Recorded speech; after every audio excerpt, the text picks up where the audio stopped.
Juste, habile, paisible, prêt à suivre la volonté de Dieu.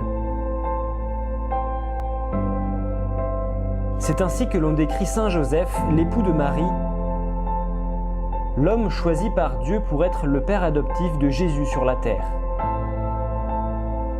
Les évangiles ne parlent pas beaucoup de lui et ne rapportent aucune de ses paroles. Saint Joseph est un homme silencieux mais très actif. Il accomplit la mission qui lui est confiée.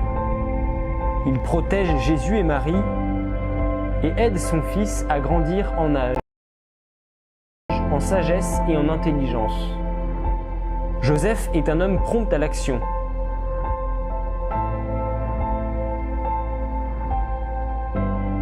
Il n'y a pas d'homme plus digne de confiance que lui.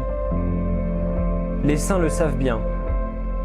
Sainte Thérèse d'Avila disait « Je ne me souviens pas de lui avoir jamais rien demandé qu'il ne m'ait accordé immédiatement. » Il était probablement moins vieux qu'on l'imagine.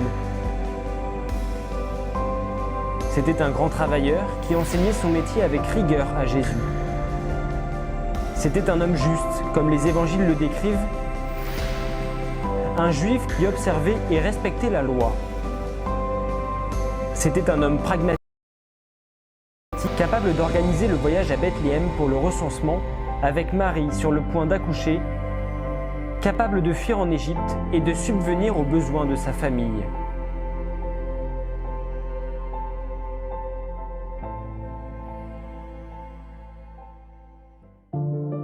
Son silence est le fruit de l'acceptation consciente de la tâche que Dieu lui a confiée. Joseph n'est pas l'homme du sacrifice, mais l'homme de l'amour. Non seulement il faisait son devoir, mais il aimait ce que le Seigneur lui demandait dans les actes concrets du quotidien. Ses rêves étaient les rêves de Dieu, qui lui parlait à travers eux.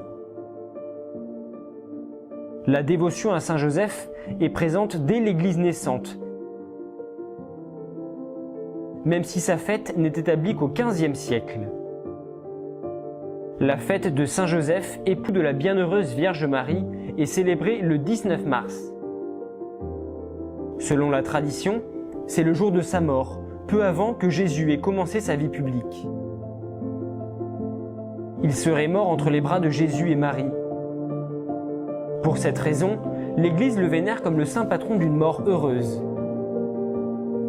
En 1870, Pie IX proclame Saint Joseph patron de l'Église universelle. Puis son nom fut ajouté au canon de la messe.